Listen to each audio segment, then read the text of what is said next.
Good afternoon, everybody. Welcome. I'm Jerry Kirsch, the Director of the Global Health Initiative at Boston University, and I'd like to welcome you to the second half of a wonderful stay with us at the university, Dr. Sima Samar, who you will hear in just a moment. Sima is the first incumbent of a distinguished visiting scholar in global health program, which the Global Health Initiative established this year. The idea was to bring in people with diverse experience who would be able to share their life's experience and their dreams and passions with our students, our faculty, in individual meetings and in events such as this. And in her first visit here in the springtime, Dr. Samar spent a couple of weeks primarily with us on the medical campus. And this time, she is spending the majority of her time here on the Charles River campus, focusing on issues of human rights and women's issues in her country. The event tonight is sponsored by the Global Health Initiative, and we're very pleased to have a number of co-sponsors across the university. And just let me name them for you. The School of Public Health, the Center for Women's Studies, the Department of International Relations, the Institute for the Study of Muslim Societies and Civilizations, the American Institute for Afghanistan Studies, the School of Law, the School of Medicine, the School of Dental Medicine, Boston Medical Center, and very importantly, the BU Student Global Health Organization. So you can see the connections across the campus that somebody like Sima and the breadth of her interests allows us to establish. Just a brief word about Sima Samar. She's a medical doctor, graduated from the medical school in Kabul in 1982, and very quickly ran into trouble and problems because she wanted to bring medical care to women and girls, and it was not an easy thing to do. And in fact, there was a lot of turmoil in Afghanistan at the time, and she had to leave the country and began to work in the refugee communities in Pakistan. And again, trying to bring health care to women and girls was a daunting challenge. I won't tell you some of the stories that she has told us of the experiences why she realized that the only thing that she could possibly do to achieve her goal was to make a hospital for women. And it's very characteristic of her. She sees a problem, she finds out that there's nobody else willing to do anything about it, and she goes ahead and does what's necessary to bring the kinds of skills and care and issues to the fore. She worked in the camps for many years, and in 1989 founded an NGO, the Shuhada Organization, which has been operating in Afghanistan and in the Afghani population in Pakistan. It's now the largest NGO in the country. It's the only one run by a woman, Sima Samar. And it is focused on a number of key issues, including healthcare, and again, with a strong desire to bring healthcare to women and girls, education, operating schools throughout the Taliban regime that took in girls, operated the only high school for girls in the country, and somehow managed to keep the continuity of this going. When the government turned over, she became the first Minister for Women's Affairs, and then has become the chair of the Afghan Independent Human Rights Commission. She's been and is a UN Special Representative for Human Rights in the Sudan, and just Friday, this past week, was speaking before the General Assembly of her findings in the Sudan. So she's operated in the area of healthcare delivery, women's health, women's rights, girls' education, just an extraordinary range of things, and builds hospital when it's needed, builds an NGO when it's needed, and is a rather take charge, do it kind of person. The program for tonight is organized in the following way. Sima is going to make some introductory remarks on the issues of human rights in Afghanistan. And then we have a panel which will be moderated. And at the end of Dr. Samar's remarks, I will introduce the moderator and the panel. So please join me in welcoming Dr. Sima Samar.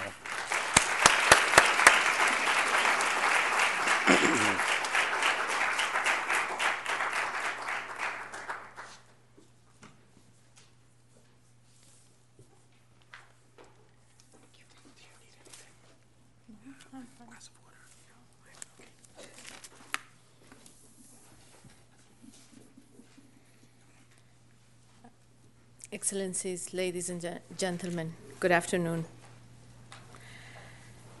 I'm going to speak shortly about the human rights, justice, and security in Afghanistan.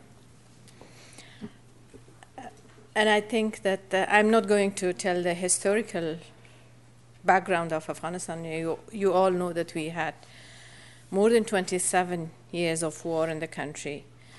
It started with the invasion of the Russian in late 70s, and we still have war.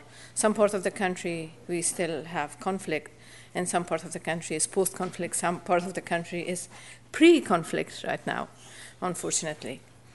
So I just want to say that the relationship between the human right, justice, and security, how they are related to each other. After the fall of the regime of Taliban, human rights become a little bit important in the country. At least they were talking about human rights. But talking about human rights is different than really implementing and have a commitment to human rights issues in the country. And also, talking about human rights cannot be without providing justice to the people and without providing security to live on that environment. So that's the topic that I would like to talk, and then the relationship between these three, human rights, justice, and security, is very close to each other and interlinked to each other. The problem was that when we were talking about human rights in Afghanistan, of course, it was, for the first year, it was really important, and we were talking. But in reality, most of the people within the international community and also in our own government was saying that justice and human rights should wait until we have security and peace. But our argument was, how can we have security and peace if there is no justice and respect for human rights? Because what security means if there's no respect for human rights and human dignity? If a human being, if the human, or the people who live in the country, they don't feel any respect for their dignity, and they don't have, they are not in a position to exercise their human rights. So that was the discussion, and unfortunately, they really didn't pay much attention. Of course, we had a Human Rights Commission, which was also part of the Bonn Agreement, that it was established, and there were some human rights NGOs who started to work in the country. But it doesn't mean that really human rights is respected all over the country. And one of the issues that it is very important to respect human rights or human dignity is to make a constitution and laws. And this constitution and law should be according to the international standard of human rights. So when we were making our constitution in Afghanistan, because that was, after 6 months we had another emergency law that we made a transitional government, and then we had to have a constitution. a new constitution. But the base for that new constitution was the constitution in 1964. In the constitution in 1964, there was, of course, it is an article that all citizens are equal before the law, or the constitution. But in the next article was all the citizens of the country had to go for military services. So, but military services was only for men. There were more articles that had a more male language. The citizen in that constitution was not really talking to women or not addressing the women's participation. So we were fighting in order to include the word woman in the constitution. So what was happening, I think, when we make a constitution in any other countries, or especially in post-conflict countries like Afghanistan, it should be consulted with civil society, with the people, which in our country they try to do it because it should be inclusive, the people should have participation. But the problem with the Constitution Commission, we had a Constitution Commission, and there was a man who was put as a head of Constitution Commission. He was not willing to share any part of the draft constitution to anybody or with anybody. So what we did in the Human Rights Commission, we went to see them. We wrote down our proposal, few things that it should be part of the constitution. In Afghanistan, they ratify a lot of conventions of human rights and standards and treaties that we have obligation, that our constitution should be based on that. And then, of course, we had a written proposal, and we spoke. We had a written proposal because I said that if we just speak with them, and next day they will say, you didn't mention this part. So they are not willing to share the draft of the constitution with us as a Human Rights Commission in the country, which we can be very helpful. But they were willing to share the constitution or the draft constitution with some of the political parties, especially the Mujahideen political parties, leaders. So we were getting some kind of indirectly from those political parties. So at the end, we decided to write a constitution ourselves. Because one of the reasons that how much the people of Afghanistan do know about the constitution. And it should be a lot of civic education. And secondly, they should take a part on this issue. The Constitution Commission decided to go to some areas and holding some kind of gathering and not workshops, but some kind of gathering of the people. It was always dominated by commanders and the powerful person in that area. And then the other thing that they did, they draw a long list of questionnaires to the public and distribute it to the public. They distributed 80,000 of those questionnaires. And most of the public, even if they were able to read and write, they didn't know their questions. They didn't know how to answer. So 80,000 papers came back to the Constitution Commission. And we would doubt that they are capable to read all those in order to incorporate the people's opinion in the Constitution. So until the last moment, they didn't really release the draft of the Constitution. When we wrote our Constitution, we had to translate it in our both language that we have in the country and also in English in order to convince some of the international community to support us. The reason that we wrote the Constitution was, one, to give another alternative to the people.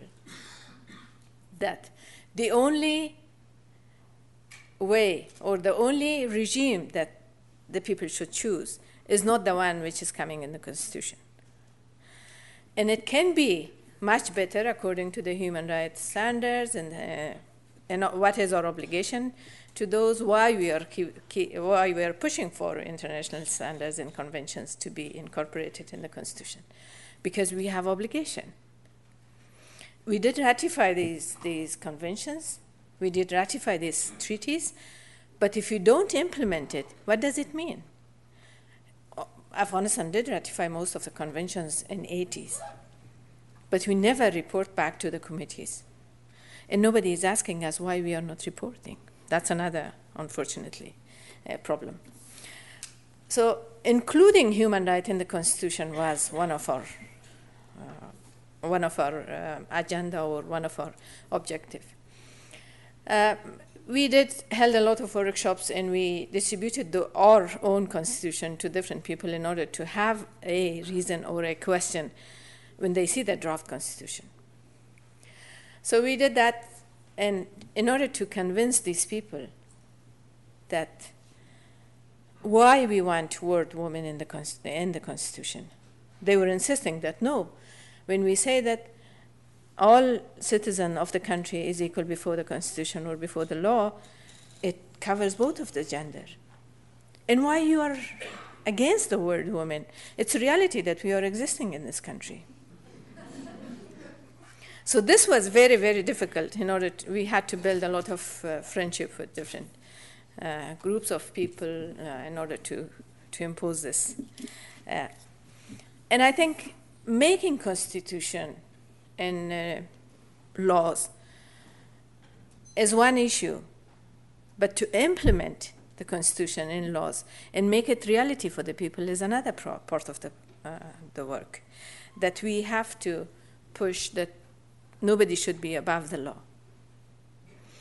And this Constitution should clearly set some condition for different parts of the state, for the judiciary system, for the executive part of the government, for the parliament.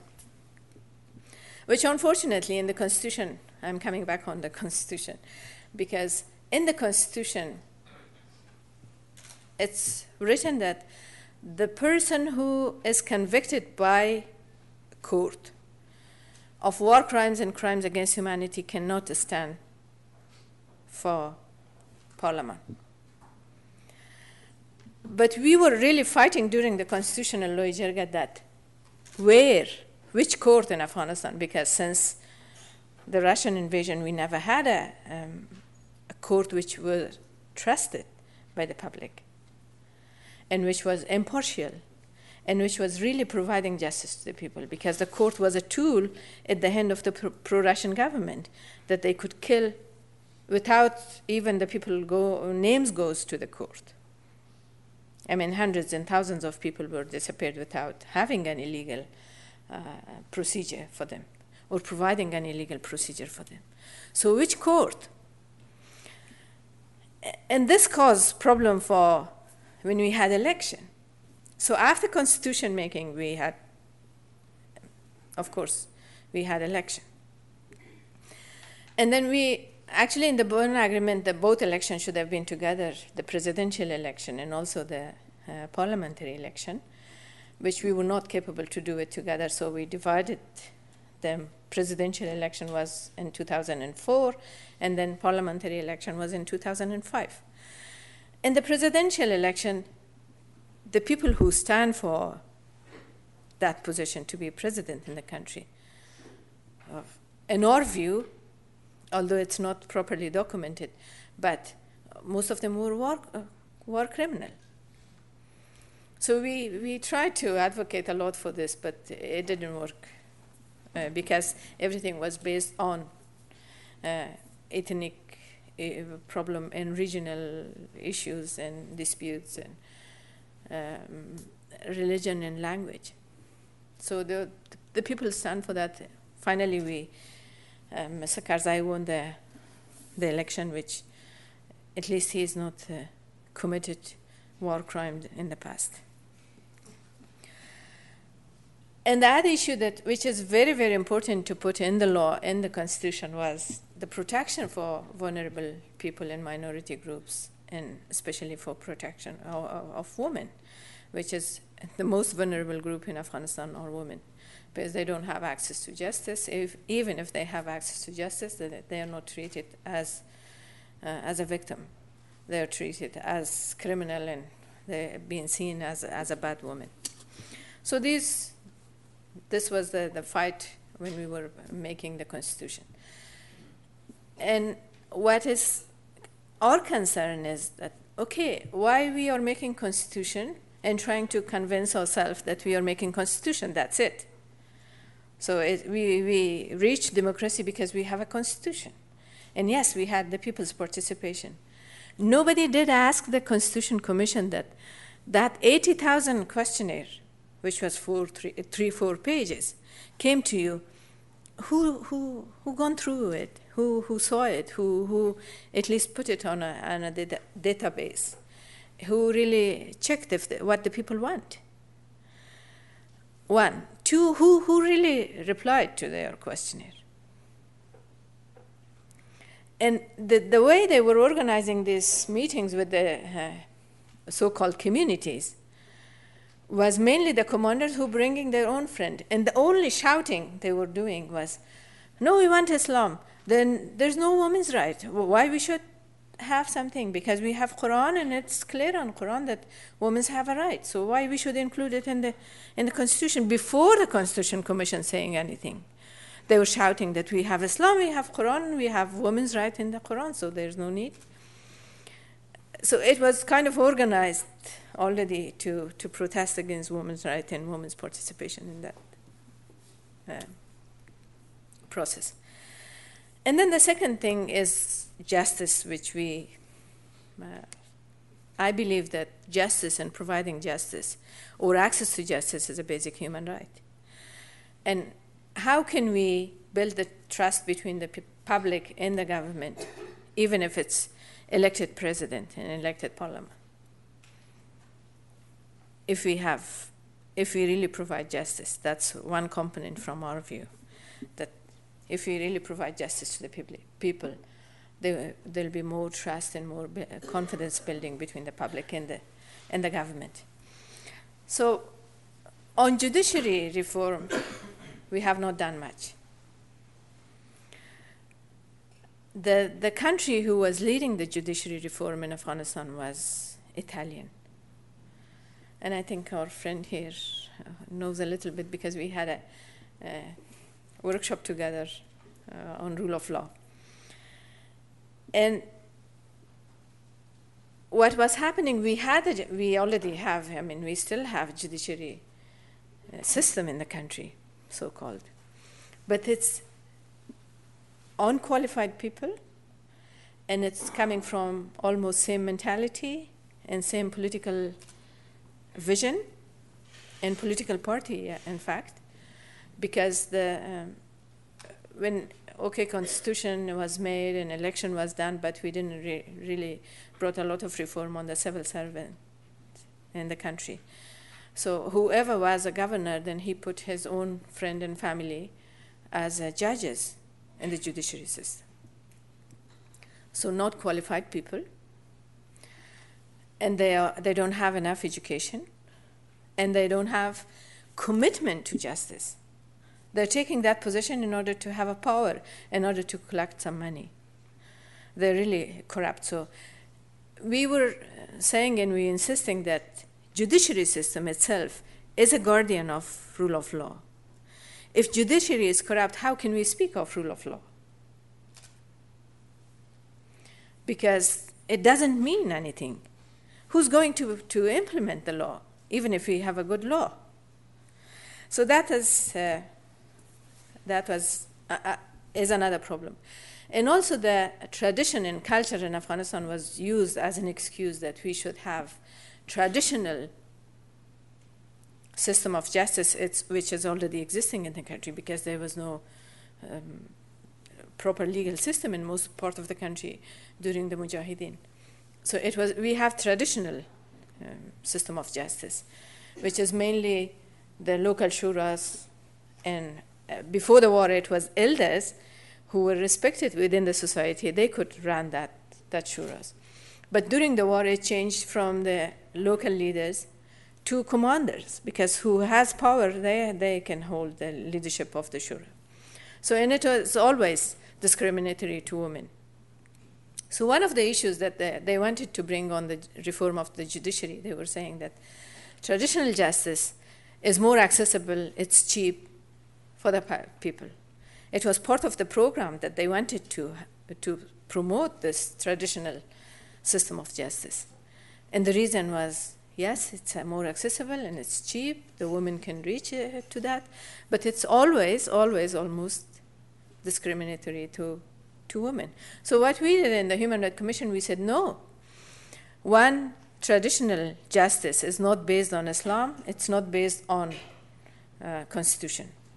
So why we are insisting? Second, why we are making another parallel system in legitimizing a system which doesn't have a base, a legal base, and which is discriminatory to half of the population at least. And most of the time, of course, they just finalize the case for the benefit of the one who's rich. So we try to do that, and it's not yet completely out of the system, but we try to finish that. I think this law in the country should not be contradicting each other. Well, one of the problems with our constitution, yes, we have better constitution than it was before, but the problem is that constitution is still somewhere in the shelf. It's not implemented in the country.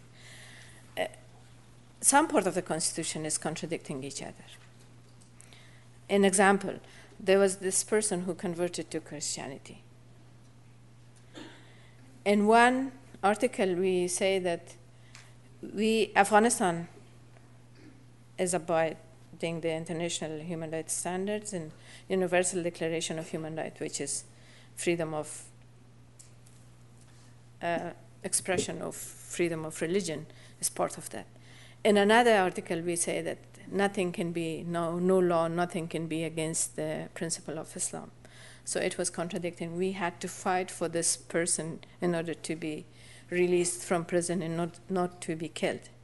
And it was organized demonstration by the fundamentalists all over the country that he should be killed because he converted. In fact, he was not arrested because he was converted to Christianity. He was arrested because his father complained that he was very aggressive and violent in the family because he had two daughters and his wife was divorced. And then he was beating his daughters. And when his father was interfering not to stop him not to beat his daughters, he was beating the father also. So the father went to the police station and said that he's too violent, and he was arrested. There was nothing on his file that he converted to Christianity when he was with police. When he was sent to the prosecutor, he said, in our culture, we used to say that, you're a Muslim. How can you beat your father? It's your elder. And he said, I'm not Muslim, I'm Christian. So the case became so big and we had to fight. He was really mentally sick. Honestly, we saw him before. We thought that, okay, he's not stable, so it's just saying that he converted to Christianity. And then the other issue that the woman access to justice system. Again, first of all, okay, we are making laws, and it's according to the international standard in human rights values, but do the people know what this law means? They have to be awareness for the public that, yes, they do have the right, and they do have the right to go to and seek justice. And in our case, unfortunately, the majority of women are uneducated, and first of all, they don't know, and secondly, it's kind of against the honor of the family, or it's a shame if a woman goes to the court. It's become a kind of story to tell everyone, do you know that woman, or who's in whose daughter and who's in whose wife gone to the court? So this is kind of a taboo in the society. But even if they go, then they don't really get any kind of justice. It was very interesting case in one of in the northern province of the country. There was one young girl who only 5-year-old. She was married by the father to an elderly man, I think 45-year-old. When we approached the court, our staff went to the court. The judge who's right now sitting in that position, he said, in Islam, even unborn girl can be married by the father. which is not in Islam. Completely his mentality, and it's completely on lie. It's nowhere in Quran, it's nowhere in Islam. In fact, in Islam, they're saying that they cannot marry anyone if she's not agree. That marriage is not valid. But they are using this way. This is the judge who's holding a position in one of the province and trying to promote his own mentality. And then finally, the transitional justice in countries like Afghanistan, I think one of the problem is the transitional justice or kind of accountability. Keep saying that we are a democratic country now because we had election, we had constitution, we had election, now we have democracy. There are some improvement in some areas, but not really. We have not done anything on accountability on transitional justice.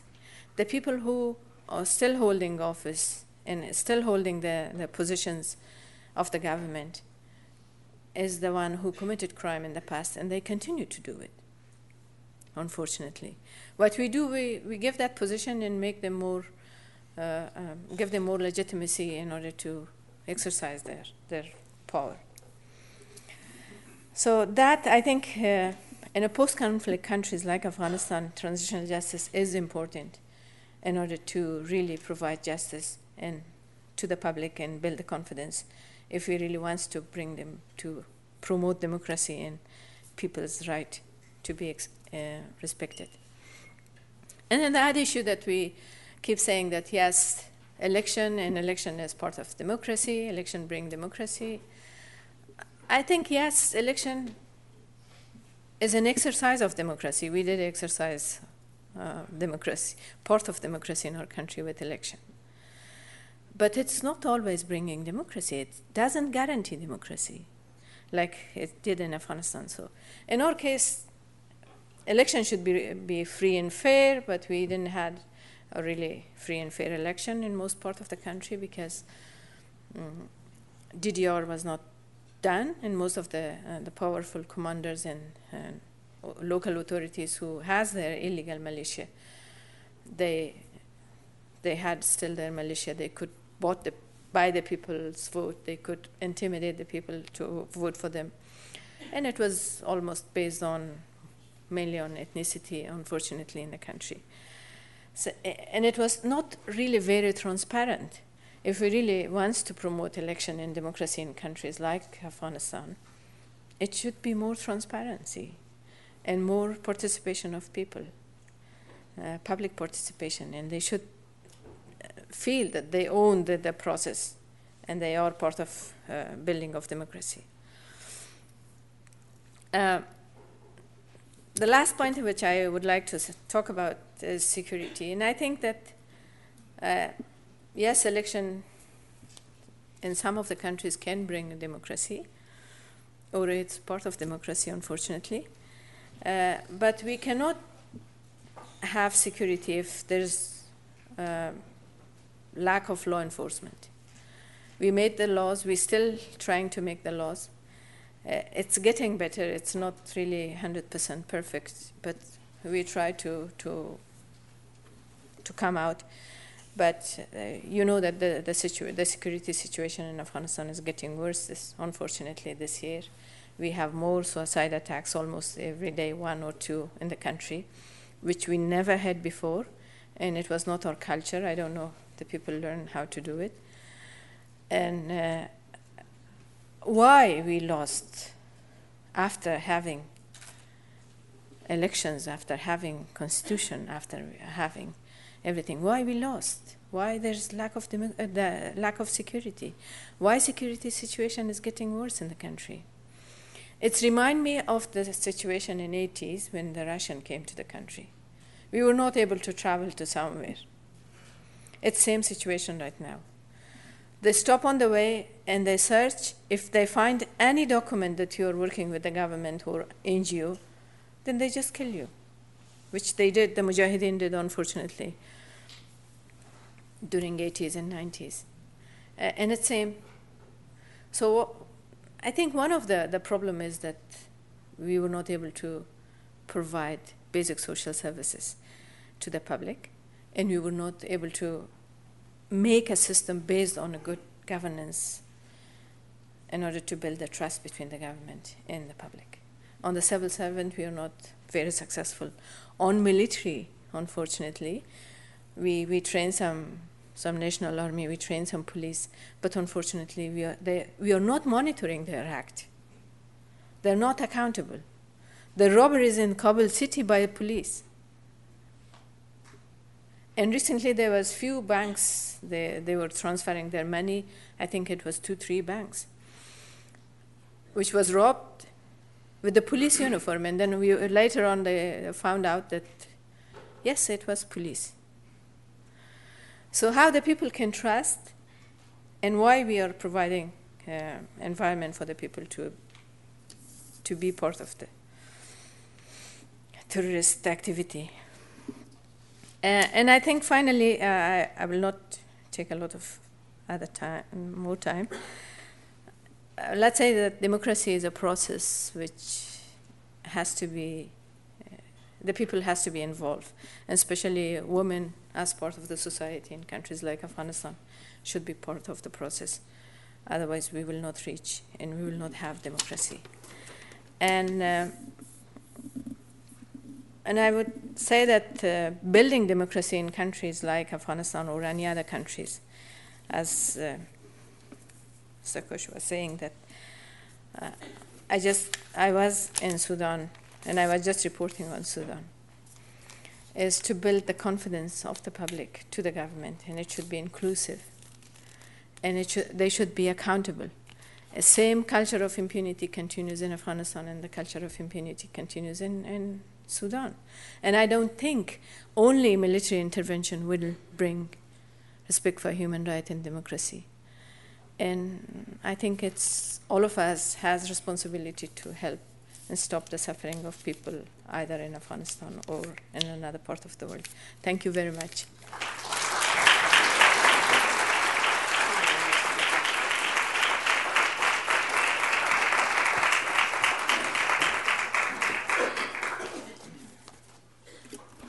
I'd like to invite Bina and the panel to come up, and I can introduce all of you.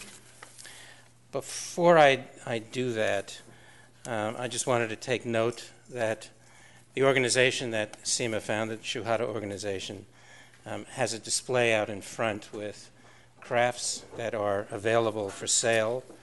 This is how her organization generates resources. These are beautiful items.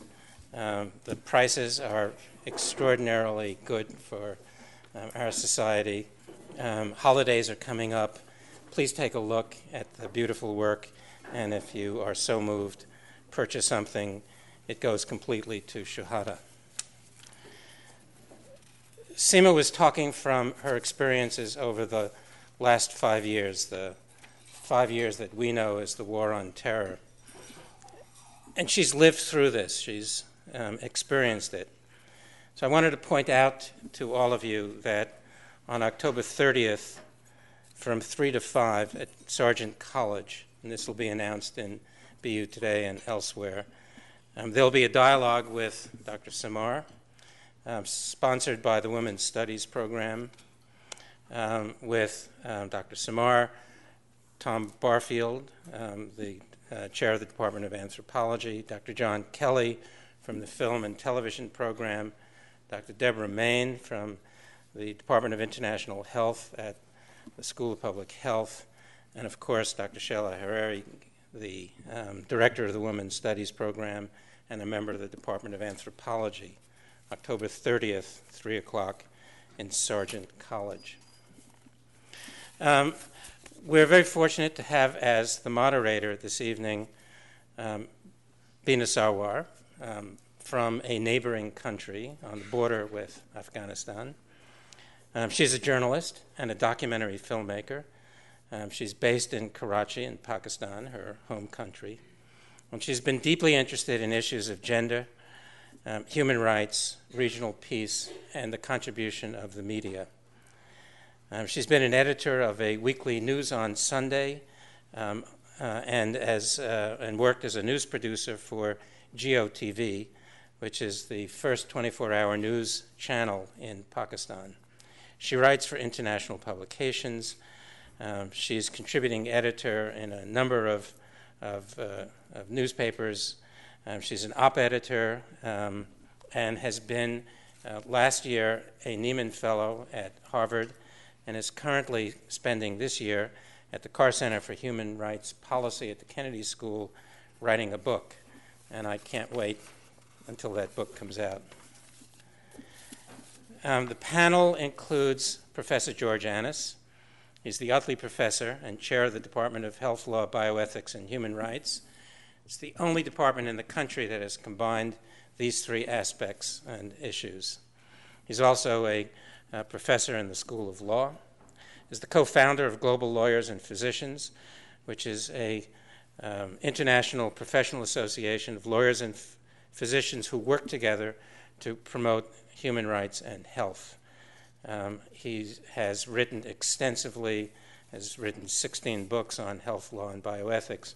And if I go through his biography, will take up the entire time of our panel. Our second panelist is Wendy Mariner. She's a lawyer, has an MPH degree as well. She's a professor of health law at the School of Public Health at BU and at the law school.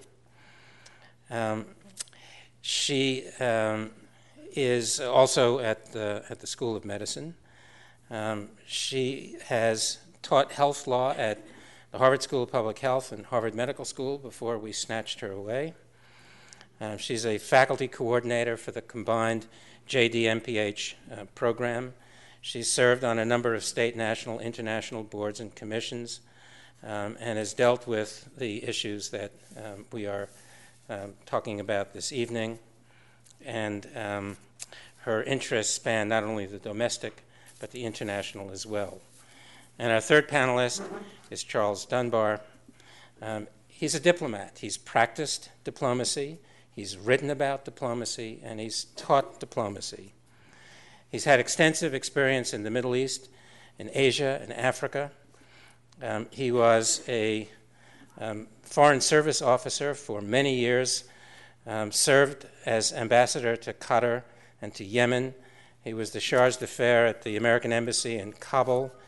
He's served earlier in his career in Iran, Morocco, Algeria, Mauritania. In 1998, he was the UN Secretary General's Special Representative responsible for the organization of a referendum in Northwest Africa and is currently writing a book on his experience.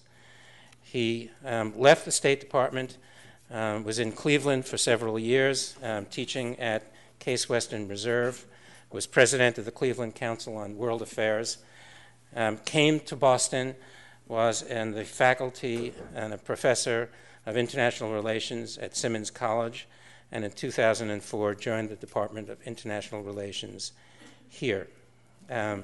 His writings are extensive, and as is his experience, and so germane to the kinds of issues that Sima was raising.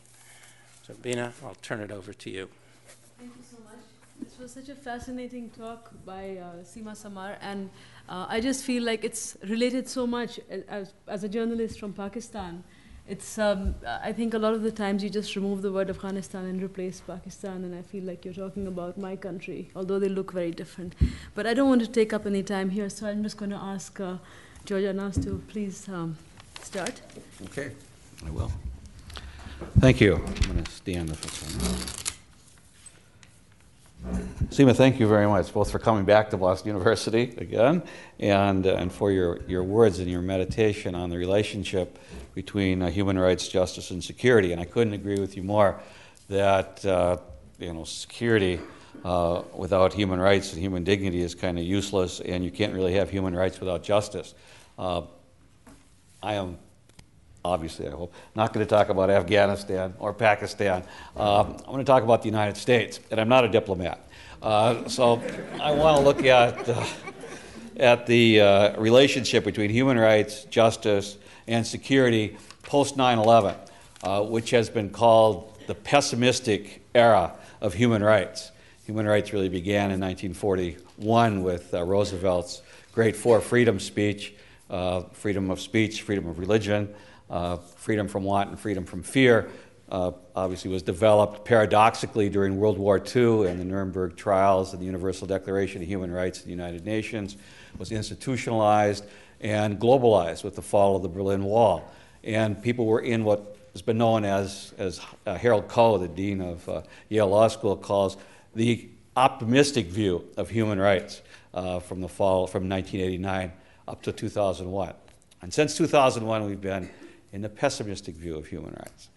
Some people have even argued that this is the way it's going to be. This is a new normal. We're not going to have human rights anymore. Get used to it. We're going to have security, and that's it. All right. And that's a possible future. I don't want to say that. When you were talking about democracy in Afghanistan, it's not the same thing as voting.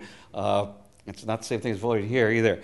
We sometimes have the Supreme Court decide who wins our election rather than the voters. But what is the relationship between human rights and justice first?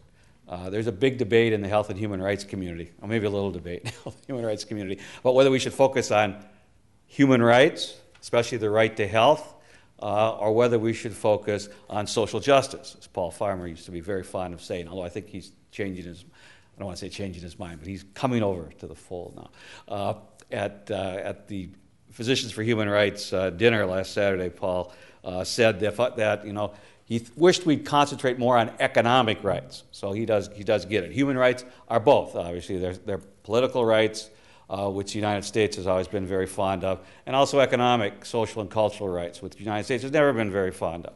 It was interesting that Sima noted that Afghanistan has signed all the international human rights documents, but doesn't necessarily implement them. We haven't signed a lot of them, and we don't implement them either. No, but we say we implement them. We haven't signed the rights of the child, the rights of women, or the International Covenant on Economic, Social, and Political Rights, some of the really most important human rights documents. But when we look at international human rights in the United States post 9/11, we say, who cares about those things? Those are international rights. We care about the United States. We care about what we think. And that's true, right? The president has said over and over and over again, and most Americans seem to believe it, that the first obligation of government is security. The first obligation of government is security. Well, it's an obligation of government, but it can't possibly be the first obligation of government. It's true you can't really have a society without security, but if all you have is security, you don't have a society, right? You have the human zoo or something, very weird. You could stay home and lock yourself up, and you may be secure, but as Sima pointed out, you don't have human rights, you don't have human dignity, obviously, and you don't have equality, which is the fundamental human dignity and equality, the fundamental bedrock of human rights.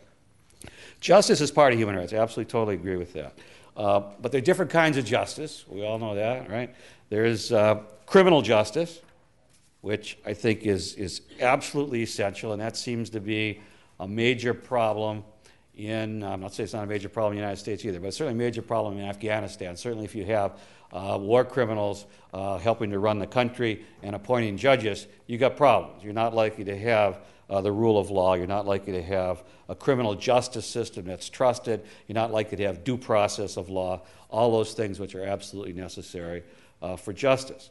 There's also, of course, social justice that we just talked about a little bit, which is some economic justice, people getting a fair share of the economy, a decent housing, food, health care, medical care, etc. And the United States has got a long ways to go with that as well. So just saying these are goals that we're looking for doesn't mean we're implementing them. That's absolutely correct.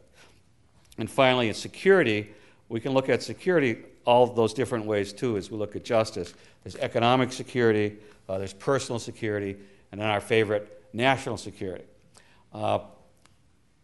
I've never been a big fan of security, and maybe that makes me weird. So when President Clinton announced his health care plan back in 1993, I don't know if anybody remembers that, he also announced he had 6 shining stars, or 6 goals for his health care plan. I don't know if any of you remember that. What was his number one goal?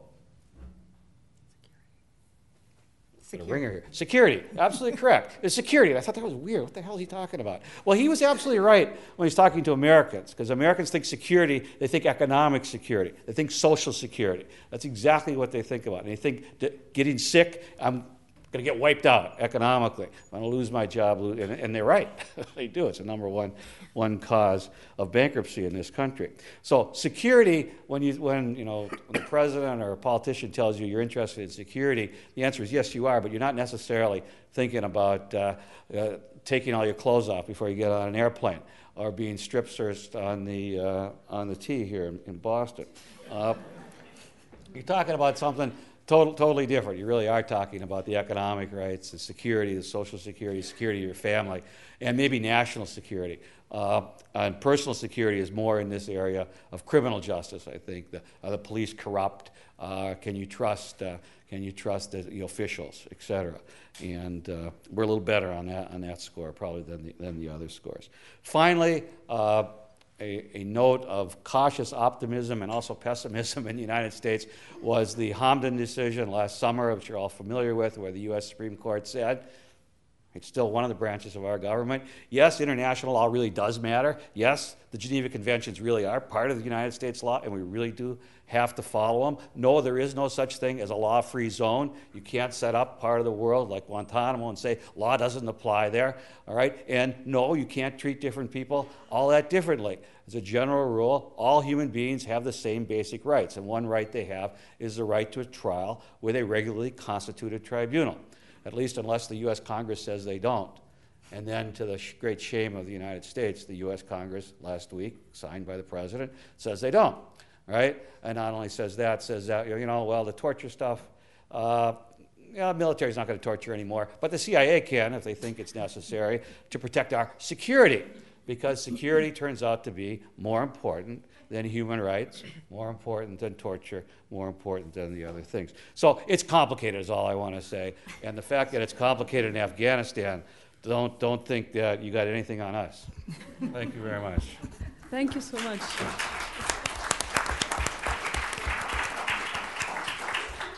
Thank you so much for keeping it short and encompassing so much. And I'd like to invite Wendy to please do similarly. I'm going to sit right here because it's comfy. And thank you again. It's a real honor and a privilege to sit on the same stage with Dr. Samar and also with my distinguished colleagues, Professor Annis and Professor Dunbar. I think Dr. Samar probably has the most challenging job in the world today, and I think I'm pretty humbled by what she has achieved and rather awed by the obstacles that still remain in Afghanistan and for the Independent Human Rights Commission. As a law professor, I was particularly interested in hearing her description of the extraordinarily difficult but especially important task of translating human rights into law and translating law into action. That's something that we struggle with, and it's especially difficult where human rights challenge cultural norms and where they challenge entrenched power structures. That's not unique to Afghanistan, but it's particularly difficult there.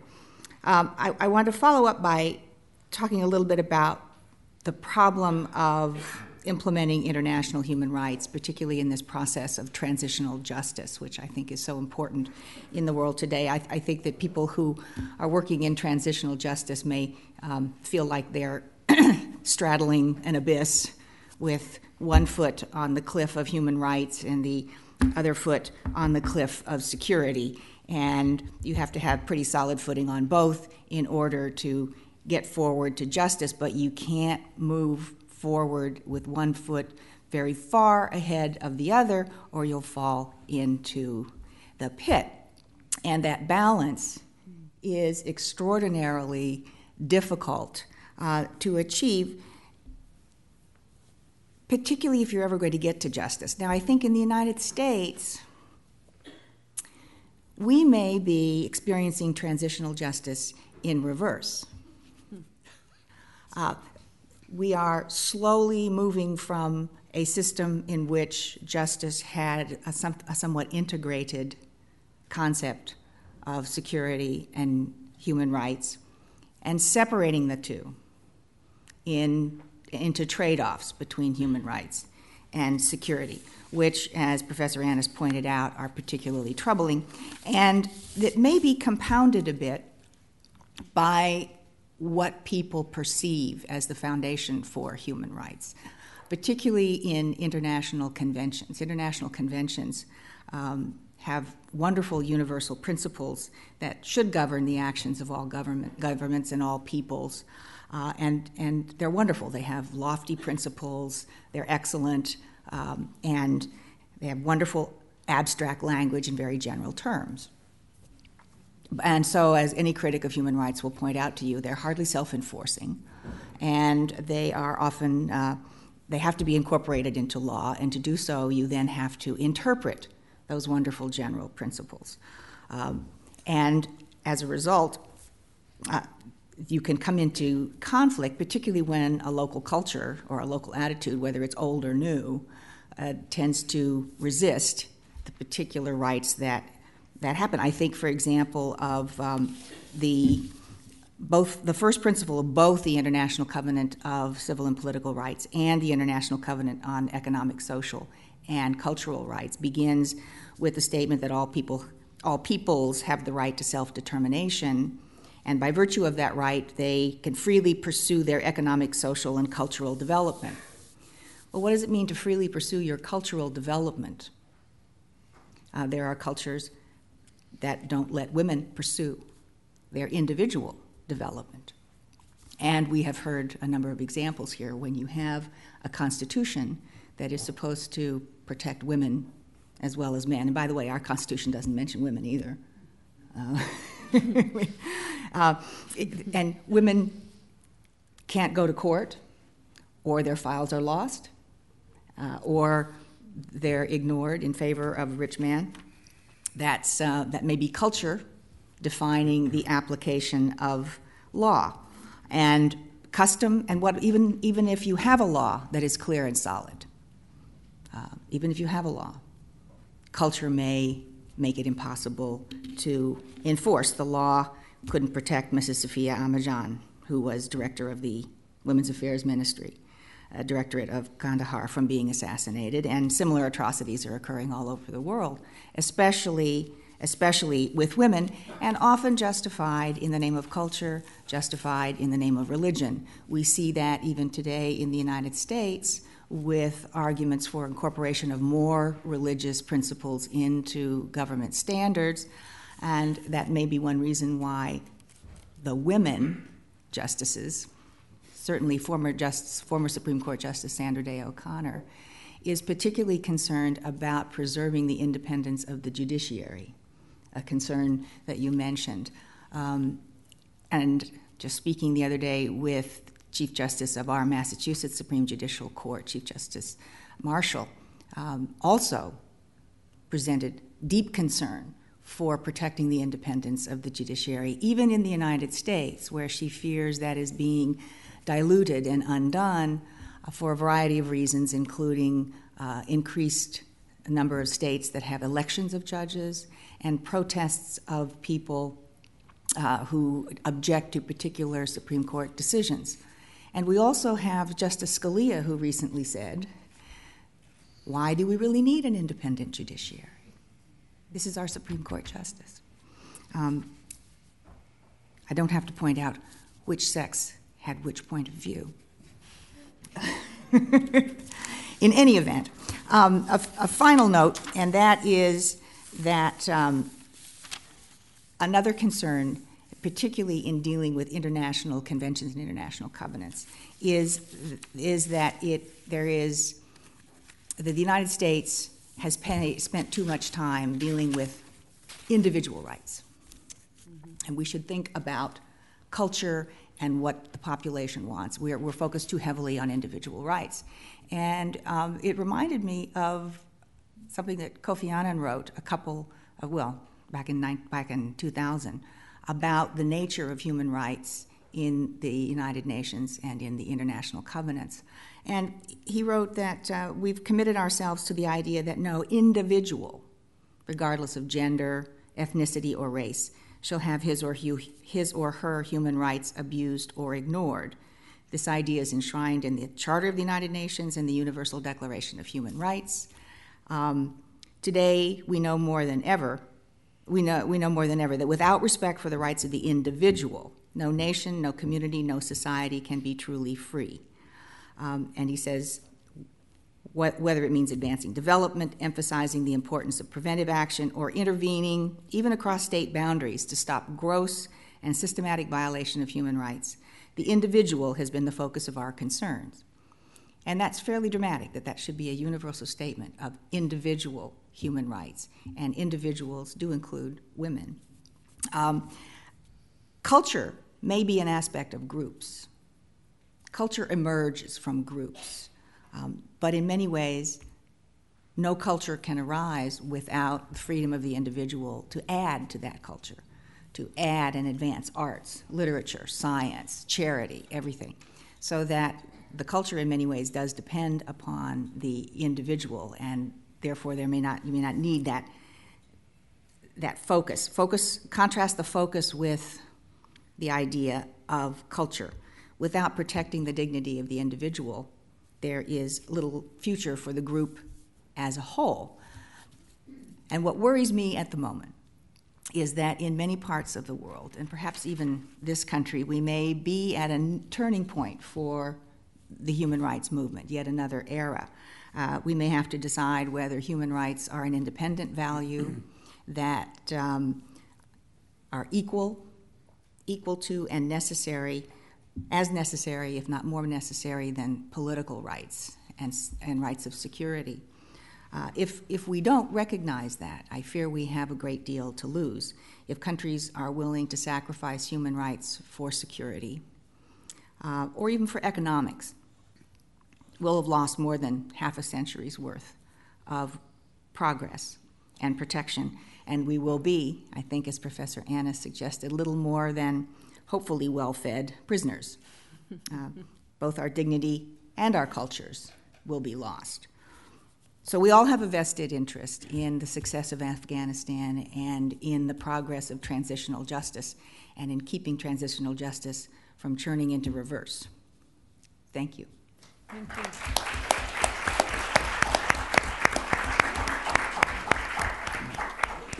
Thank you very much. Thank you very much. Oh, I guess I will turn this way. First of all, it's a great honor to be with Dr. Samar and with my colleagues. I've heard a great deal about you, and it is a pleasure indeed for me to meet you. I feel a little bit like Elmer Fudd in speaking after a group of people who talk so eloquently of human rights and of individual freedoms, and I think I will get off what for me is dangerously thin ice with one comment, and then speak about what I know a little bit more about, which is my concerns about the situation in Afghanistan from I guess I wear the label proudly of a diplomat and somebody who has attempted to make things better in ways that I understood I could do. I think the question of individual liberties and the protection of human rights, of the rights of the individual, is very important. And we certainly, I must say, I don't feel quite as pessimistic yet as I sense you do about the situation in the United States. I don't think the Supreme Court is probably going to intervene in the elections that are going to take place on November 7th, and I hope very much that that will not be the case in 2008.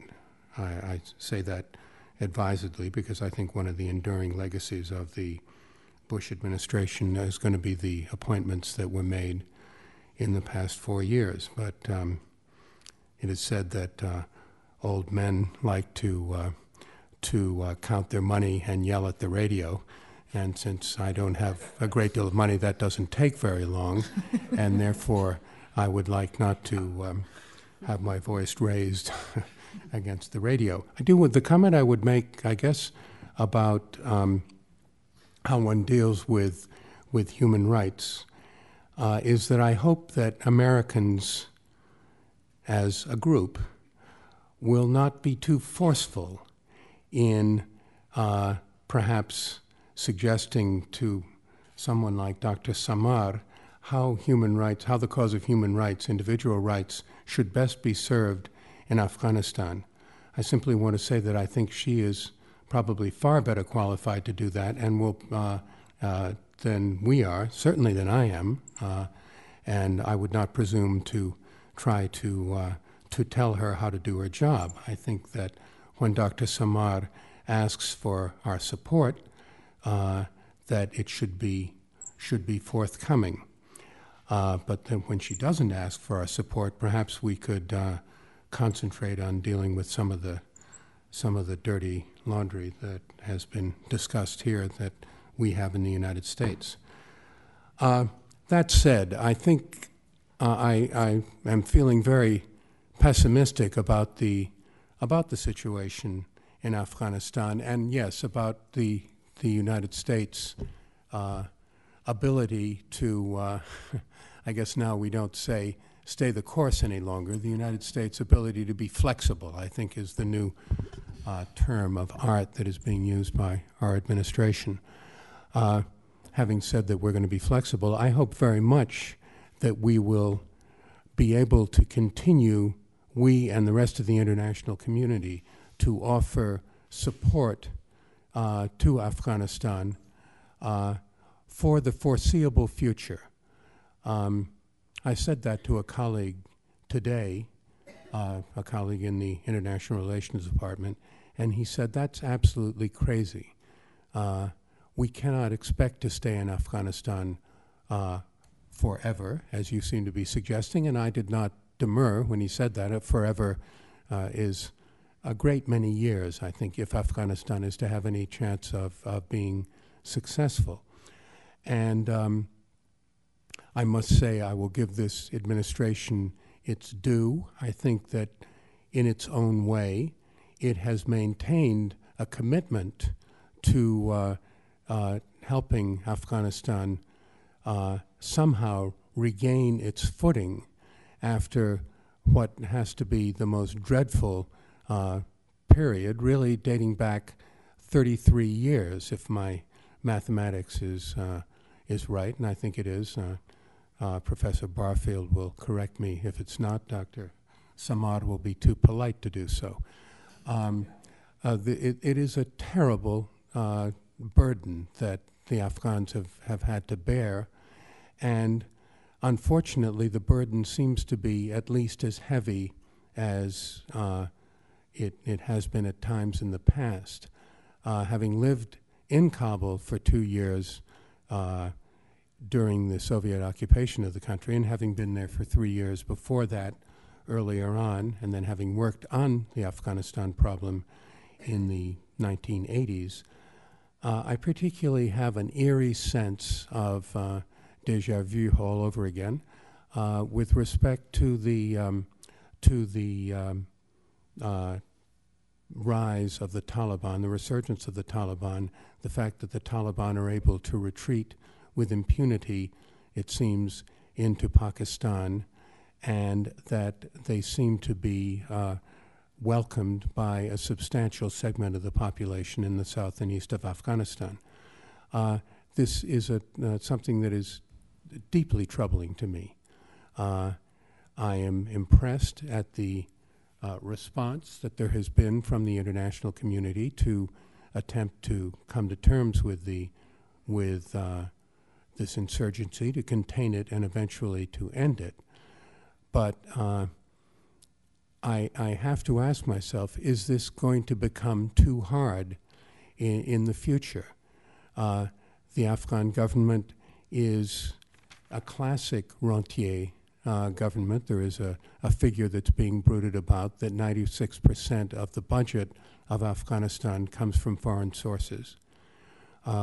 We need not speak of in any detail of the problem represented by by the growing industry revolving around drugs in Afghanistan.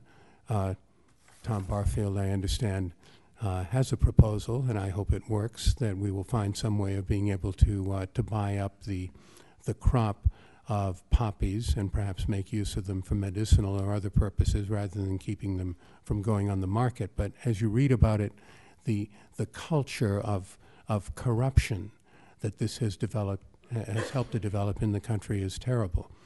I do want to say as well that what I understand of the corruption in the Afghan government is of deep concern. I think, and this is a problem. I've spoken of Afghanistan being a rentier state, and in effect have said that situation needs to continue for the foreseeable future. One of the many downsides of that situation is that when you get large sums of money going into governments almost anywhere, and here I guess I guess we could cite a few examples if we thought really hard of our own government operating this way, that there is bound to be corruption. I am saddened that there seems to be so much, and that so many people who seemed so idealistic so many Afghans as they returned to work there, seem to have succumbed to this culture of corruption. To go on singing the blues for a minute or two longer, I think that the relationship of the United States with Pakistan is one that is terribly complicated, and of course we have seen the differences of opinion between the Afghan and Pakistan governments aired at President Bush's dinner table, and also aired in public. The Pakistan government faces a terrible problem in trying to understand how to deal with its federally administered tribal areas specifically, and to deal with itself in terms of what sort of a relationship it wants to have with the Taliban. But I find it extremely troubling that people who certainly would qualify as war criminals are able to live openly in cities not in the federally administered tribal areas, but in Pakistan, and to direct the operations of the Taliban. I haven't got any sort of unifying theme other than to pound the table and say that we must by all means, as an international community, do two things. First of all, stay the course. I'll go back to using the President's discarded term when it applies to Afghanistan. And that, secondly, we need to listen to the Afghans and take the lead from them. I will read this. It perhaps is a note that I am speaking for too long. And I guess I was. I don't think I spoke too much longer than you all did, but maybe I did. The last person, I guess, should have been briefer, and I regret that I was not. Thank you very much for your note. I know who it came from. Thank you very much. I'm so sorry to have to cut you short, but maybe you could add your points during the question and answer session, because we need to... I have no more points. I'm sure... I've had too many already. I'm done. I'm sure there'll be others.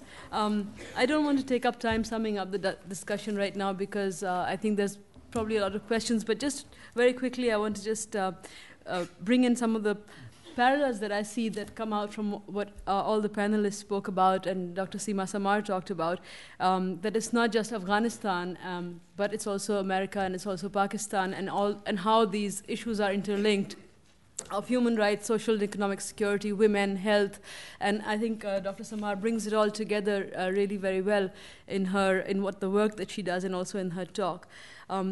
I think I'd just like to open it up to questions if people would like to do that. And we're going to have a mic on either side. If anybody wants to take a question, then they could raise their hands and we'd bring a mic. And please wait until the mic is there before you speak. So introduce yourself if you would. Yes, my name is Najibullah, and I'm from Afghanistan. I came from Afghanistan 2 months ago. My question was from Dr. Sima Samar. First of all,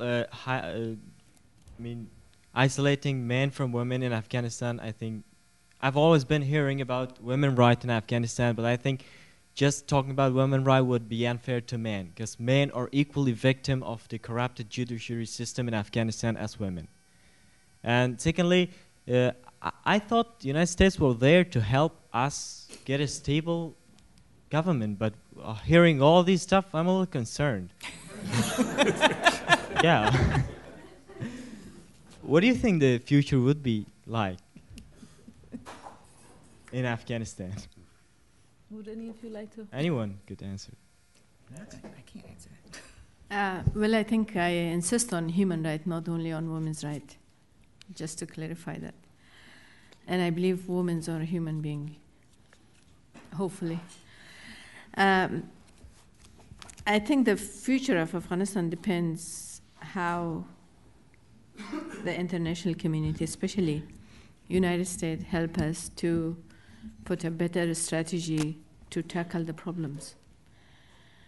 And how really to include the people in Afghanistan on decision making, not only personal views or decision taking by either NATO commander, military commander, or somebody else. So I think it does require an assessment that what we all have done in the past 5 years and how we can fix the mistakes that we did or the weak points that we had in the past. I mean, you came 2 months ago from Afghanistan, you know what is the situation. And it's very unfortunate that we are, the situation generally is getting worse. I mean, they just mentioned the drug issue. This year, after having Ministry of Counter Narcotics and also a department in the Ministry of Interior, the drug production in Afghanistan increased 60%. So why? With having different countries leading the counter-narcotic program in Afghanistan, spending a lot of money, having Ministry for Counter-Narcotics, having a big component in the Ministry of Interior, and still we are having 60% increase on drug production. Where is the problem? We have to find the problem and tackle the problem. But it's not, I don't think the military action is the only solution to bomb and to kill and to take a lot of people out of their villages and homes.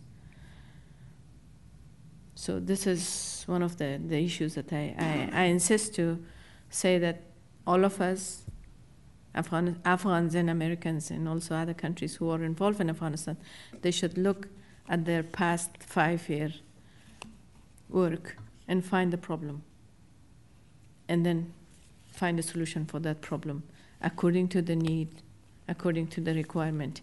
We cannot copy from other countries in Afghanistan at all. I would just like to add to that, if I could, that, we talked about principles a little while ago, and you were talking about the drug problem also and the culture of corruption, and you raised that question. It's just not just women's rights, but I think it all does come together.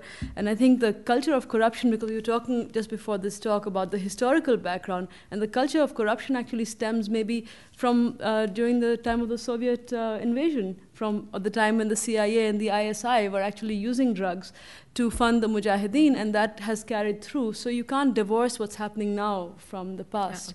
And I see 2 hands up there. If we could have the mic, one in the front and one in the back there. The gentleman there. I think you can give him the mic quicker. And if you just introduce yourself before you speak, please. My name is Mohammed Tanamli. I'm a former Foreign Service officer. My question is to Dr. Samar and perhaps the Ambassador Dunbar. I, like many people, are really saddened to see the Taliban are coming stronger and stronger, especially in the last couple of years. And I wonder, what is it they offer to the person on the street to do what they do? I know you, Dr. Samar, alluded to the lack of social services that the government provide or not provide, but what is it that actually the Taliban attract people? What do they do or say to attract people to do the damage they have been doing in the last couple of years? Thank you. Would you like to take that now, or should we take a couple of other questions and then maybe together? So, could you have the mic in the front here? This gentleman here. If you just raise your hand, Hassan. And then maybe we'll just take one more and then we can do it. Thank you very much. My name is Hassan. I'm from Harvard Law School. My question is regarding the discussion that we had on security, justice, and peace, which was done by Dr. Samar. Don't you think there is a gap which needs to be filled in as we go through the paradigm of transition? Namely, we need to incorporate some of the principles in the cultures to have some doctrine of justice which is accepted by all. So, Prip, if you could, comment on that. Does anybody have one more question there? Just right in front here. I'm sorry, I'll come back to you. Perhaps two more? Yeah, just one more and then we'll have. My name is Cami Allen, and I have a similar sort of follow-up question to the last one that was asked. I am wondering how I think that the link that you made between human rights and security was very important, and I agree with you that you can't have one without the other. My question is, how can you convince people that are in power in Afghanistan, such as tribal elders or judges, or even I would say men in general, that they have a stake in improving human rights for everybody so that there's also security and an improvement in security? How can you convince them they have a stake in that? Thank you. Thank you. Would Dr. Samar and Dr. Dunbar, would you like to? Well, I think on his question that why Taliban has can observe the people or the young. I don't think they are observing the youngs who have possibility to work or the youngs to have possibility to a better life or access to social justice, social services. We should not forget that they've been trained in Pakistan in the religious school and madrasas for years and years, and we still have 60,000 madrasas in Pakistan who train in this way. I mean, who train not only Afghan children, Pakistani children, and other Muslim students from other Muslim countries being trained in Pakistan. And we should not forget that they were funded at the beginning of the invasion of the Russian by this country and some other Western countries and Arab countries. So it's not, because the problem in some of the provinces in the country, as he was saying, that they have support within I don't think they have support for the mentality of the Taliban. Because there is no other choice. The people are frustrated. They had support. They were already there. Why they were kicked out? It was not really bombardment of only the Americans. They were local people. They're still member of that family. The government in Afghanistan could not provide any better life to the people. So it's still, Pakistan is training them, still Pakistan is giving them support, still Pakistan is giving them protection in their soul and their land, and sending back to Afghanistan. And let me say that it's not only Pakistan. We have other neighbors who are trying to cause problem for Americans, and we are victim in between. On the justice, I think that we do have corrupt judges and corrupt system, But we were not serious on accountability from very beginning. We didn't spoke about accountability. Accountability was a little contradiction to anyone who was in power. So if there's a lack of accountability, everybody could do whatever they want. And they do exercise their attitude, their mentality, in order to, in some part of the country, the warlords and drug lords are the same people, or in most part of the country, they're the same people. They don't want rule of law and law enforcement because they want to benefit from the. And why the drug production has gone up? Because there was lack of security. The government had no access to those areas. And they were not serious. Of course, they didn't have a proper strategy also to fight with the drug production in Afghanistan. I don't know, maybe just 1 or 2 points. I want to get back to the question of drugs for a moment, and just to make a point that is, I'm sure, obvious to most of you. It is terribly important for the people who are producing those drugs to be able to produce them because of the amount of money that they make compared to what they can get for another crop. Now we can speak of crop substitution and of finding things that can be grown that begin to compare in price with what the people who are actually growing the poppies can produce.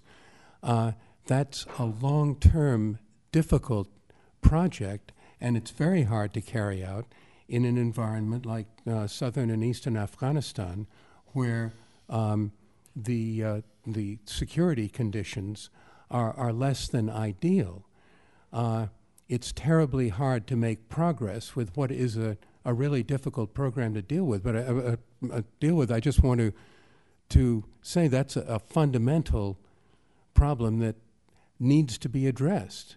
I want to incidentally make correct and agree with what Dr. Samar said concerning what Afghans feel, what I understand Afghans feel about the Taliban.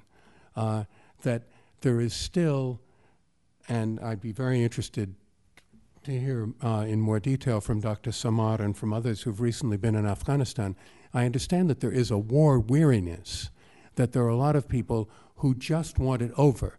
I thought that the interview that the NATO commander, I believe his name is General Richards, gave to Carlotta Gall of the New York Times a week or so ago, in which he said, and of course he's putting the best possible face on it, that 70% of the people are prepared to go either way. If whoever is prepared to make it stop, and I am sorry to get back to the point about security and to say that I think this is important to Afghans. Whoever can make it stop, they will go with them.